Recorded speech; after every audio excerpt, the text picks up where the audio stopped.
Hello everyone, this is CJNovo992 and today we're back for another brand new video. And let me turn my laptop down a wee bit because the heat's still a wee bit sore. Now I'm going to be honest with you ladies and gentlemen, that awkward intro, that soreness in my bones wasn't just from the game. I was actually had a game myself yesterday at Ellen Road.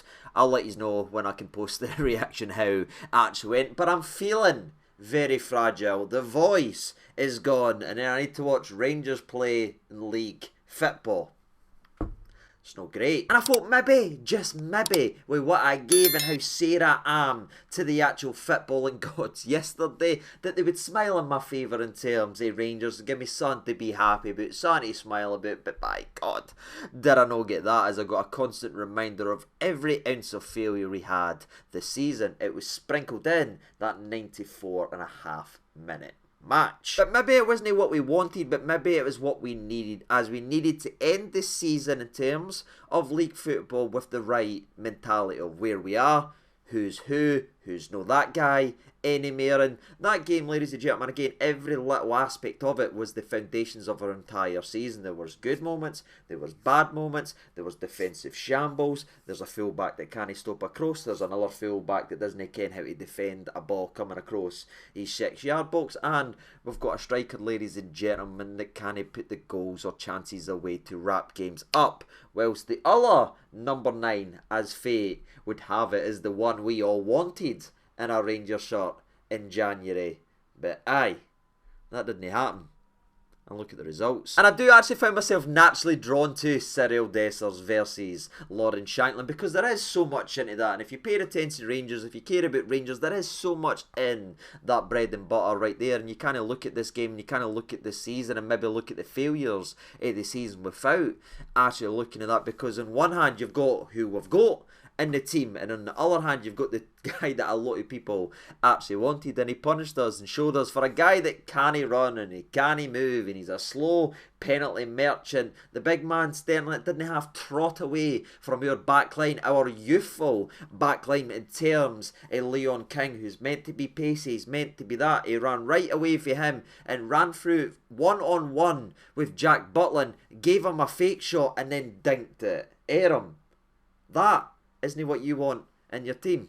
I just didn't get it. But of course, let's address the elephant in the room. There was a lot of changes. The likes of Fraser got to start down at the left-hand side. There was a couple tweaks and changes elsewhere. Leon King came back in. He was playing with Ben Davies. You had your Taverniers. And Fraser's an interesting one because Barisic wasn't even on the bench. We know it was his last game, but he clearly got his last game, the last match versus Dundee, but he didn't even actually get on the part, so it maybe shows you the relationship is soured right there. But again, it's end of the season, there's tweaks and changes, so that's why I'm not losing my rag at this, and the fact that the league's lost makes me not want to go to that next level. We get what the last game of the season is, but we've got a cup final to come to next week, you know what I mean? So I thought we would at least turn it on a wee bit and have loads of people fighting for the jersey to try and be in the 11, but we are such a mess, and we are such a team that is devoid of any real depth, because everyone's sitting there on the injury list, that everybody can limp into games like that, knowing they're playing in a cup final last week. They've not got the burning sensation because there's about 11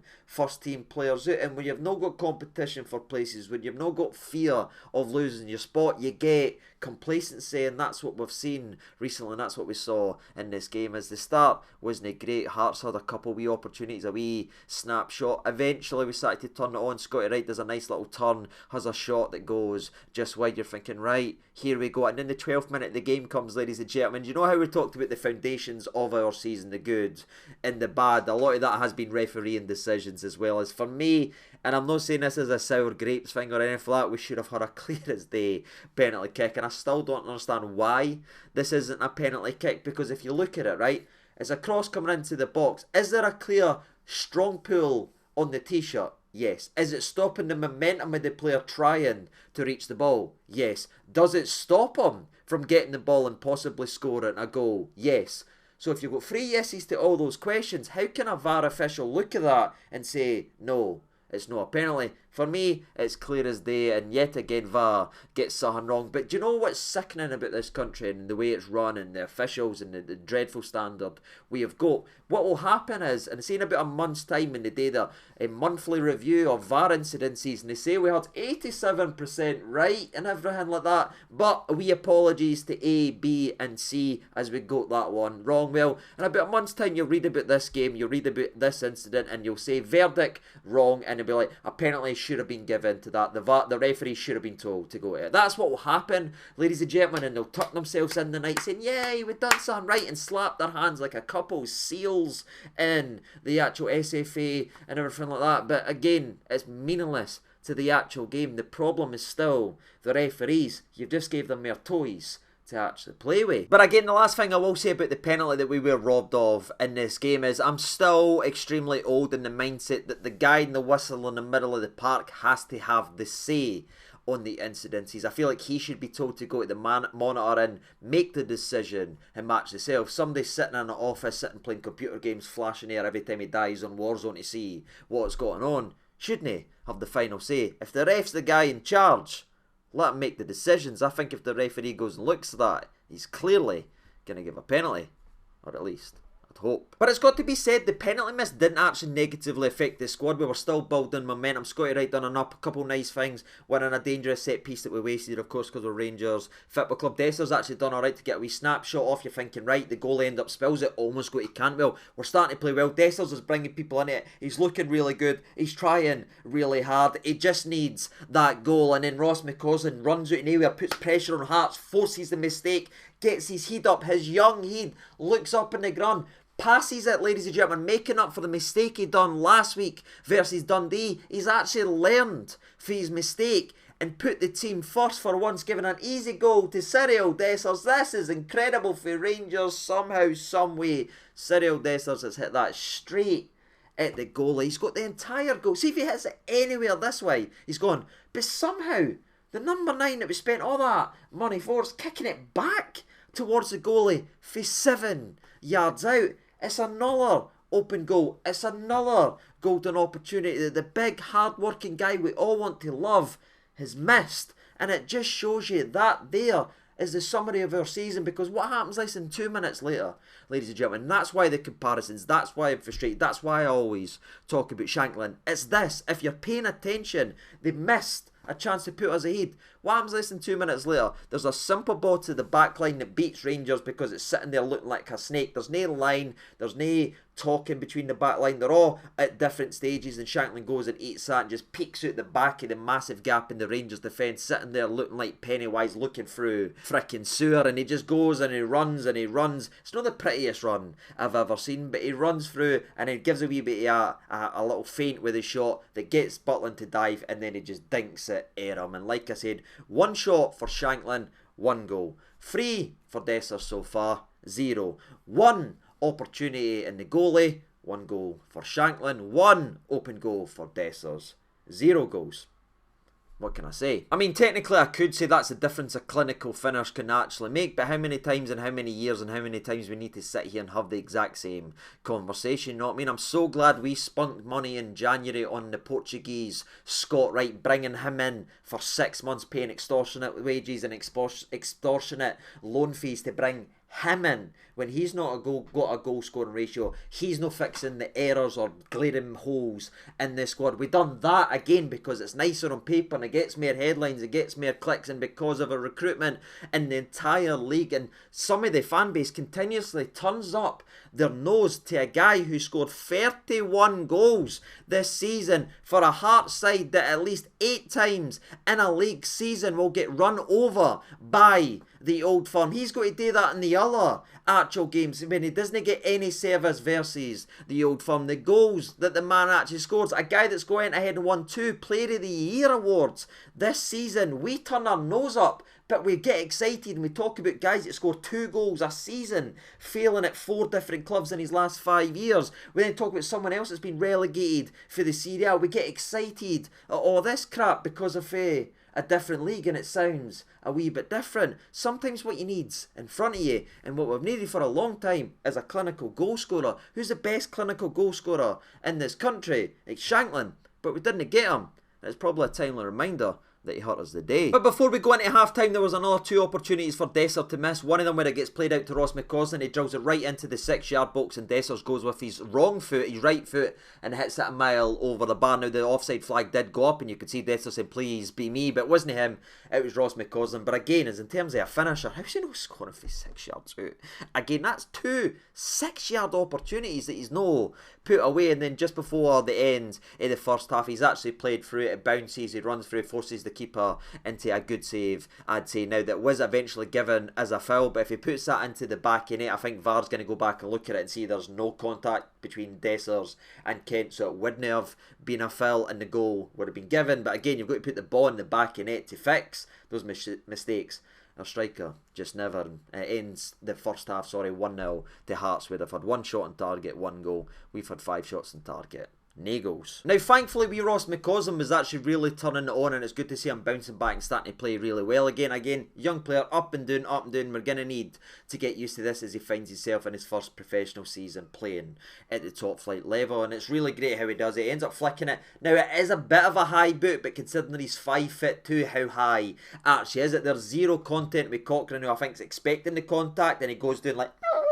I'm glad the goal wasn't given, because see all that fake stuff, I can't be bothered. I've spoken about it before. But then after that, you could talk about controversy and all that right there if you want, but the rest of it is absolutely gorgeous. The wee move, the wee shimmy, bringing it on to his left foot and then curl it in like that. That is a tremendous goal for that young man. Controversy with a high bit at all, but they'll talk about that, but they'll not talk about the penalty we were robbed. The referees are crap. There is zero consistency, and I'm just glad the wee laddie got to get off that goal, because the movement after it, the skill after it, the finish is tremendous, and now we're all set up. So again, it's looking like Dessers versus Lawrence or Clock once again at halftime. That's all we're talking about. And then at the second half, that's what you were talking about as well. 58th minute of the game, there's a ball played in again for the horrendous defensive line of Rangers, and trust me, we're going to speak about this defence as well in the next couple of minutes, but it's played in behind, but thankfully Shankland takes a really bad touch, and I mean thankfully, by the way, because you know he's not missing if he actually brings it down. And then there's a counter-attacking opportunity. Scotty Wright does get again, I'd say, as he runs down the channel, puts on a dangerous ball, Dessers balloons it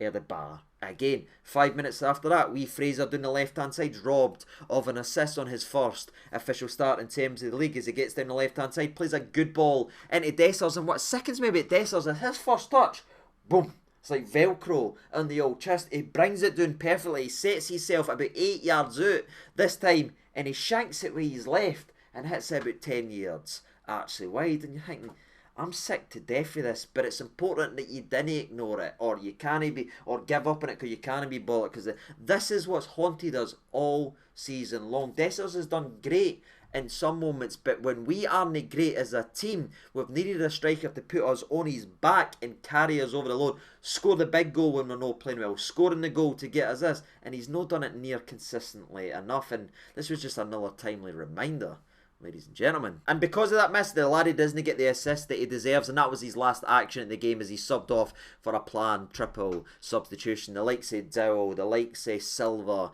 comes on the park, and so does Rid van Yilmaz. And aye, it's fair to say they were all involved very quickly. Now, there is so many moments here, and there's half opportunities. Man, there was a long range effort for Dowell when he first came on. There was a beautiful ball played to Dessers. He brings it down on a sixpence inside the box. He's gearing up to shoot, but to be fair, it's actually really good defending. Where I've been critical of Dessers in this video, and I feel like rightly so, and rightly through the season, he's done it brilliantly. He's brought it down, he's gearing up. Sometimes you just have to give the credit to the defender, but again, we were pressing, we were creating opportunities. Silva has a shot that's well saved by the goalie. Comes back to Cantwell, who volleys it. It's really well blocked by Kent. You're thinking, oh, is this second goal ever going to come? Well, it did come, ladies and gentlemen, as we get the ball played into Dessers. There's a beautiful first-time pass to Todd Cantwell, but to be fair, this is all just Todd Cantwell's individual skill and ability. Takes it on his foot, cuts in, beats the defender, opens up with his left foot and curls it right into the bread basket. It's a brilliant goal for a brilliant player that when he gets to play consistently and when you actually believe in him,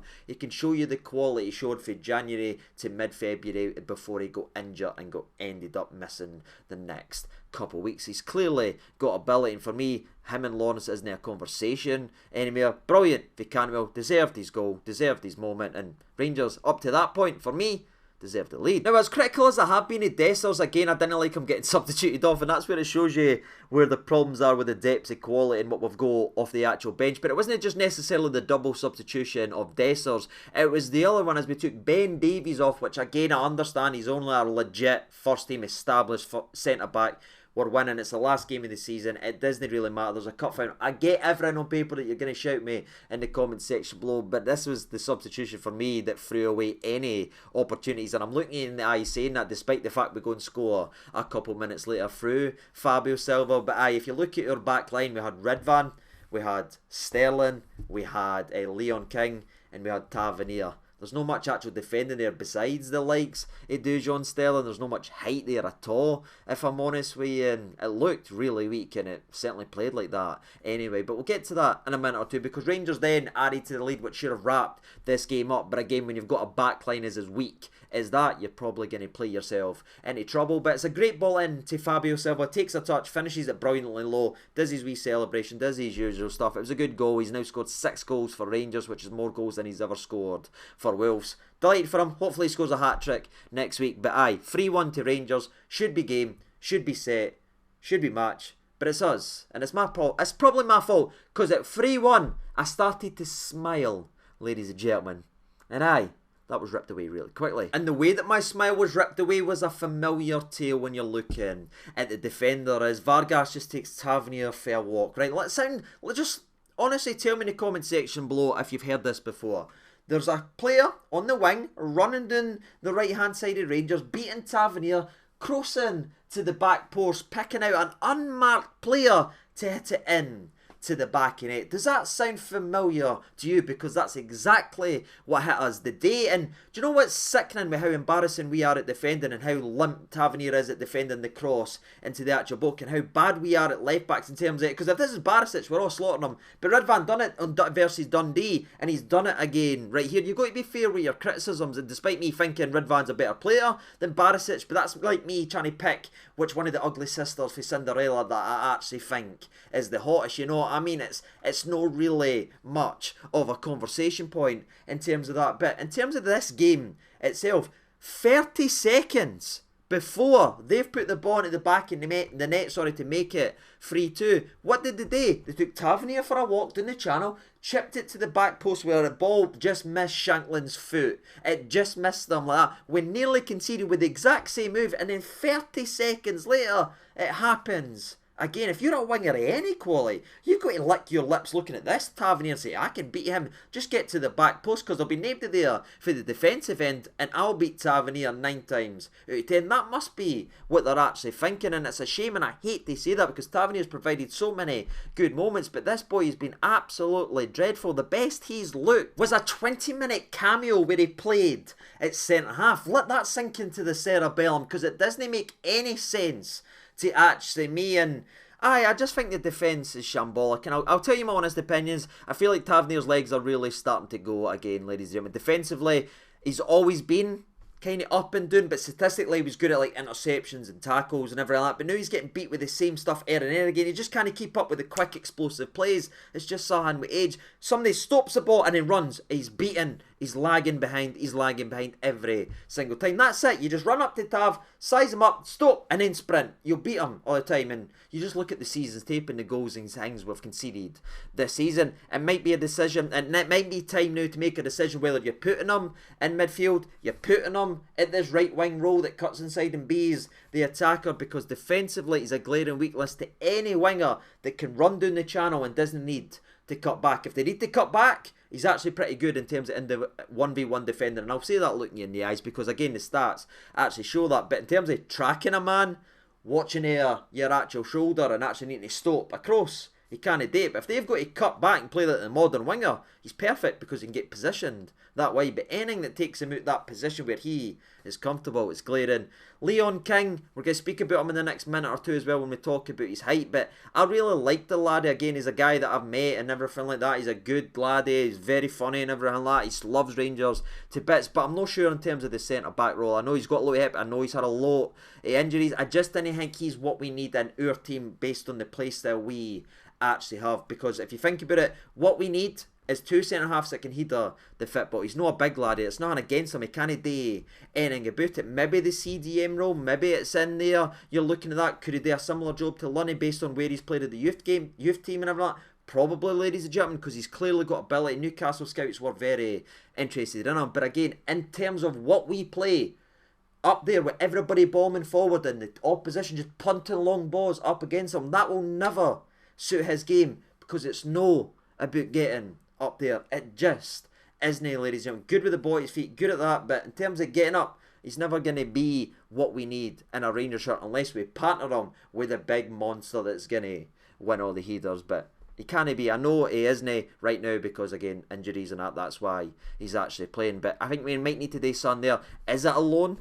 Is it transitioning permanently to the middle of the park? Be interested to see what you think about that, I should say. Sorry. Ben Davies was alright today, I thought. You know what I mean? The defence all around him is shambolic. He actually made two vital interceptions / blocks before they made it 3-2 and everything like that. But Ridvan is what Ridvan is. He's exciting, he's electric going, actual forward. He's good at getting stuck into the tackle, but this boy couldn't track an eye test. And it's clear to see every time a cross comes in. Now, to be fair, we did force Xander Clark into a phenomenal double save as Dowell hits one for Rangers. It was a brilliant save by the goalie, and Nsima hits a snapshot that's well saved by the goalie as well. The first one was great as it's low and he spins it actual out, but there was nothing there to really hold the ball up and everything like that. You know what I mean? We've not got that gritty player up there anymore, so the balls just kept coming back. 89th minute, Leon King, as much as criticism I've just gave him in terms of what he can be for Rangers, what he can be is a snapshot defender as he gets in front and blocks what would have been a goal to make it 3-3 in the 89th minute. Brilliant bit of defending on the deck as the ball bounced, as we can't get anybody to win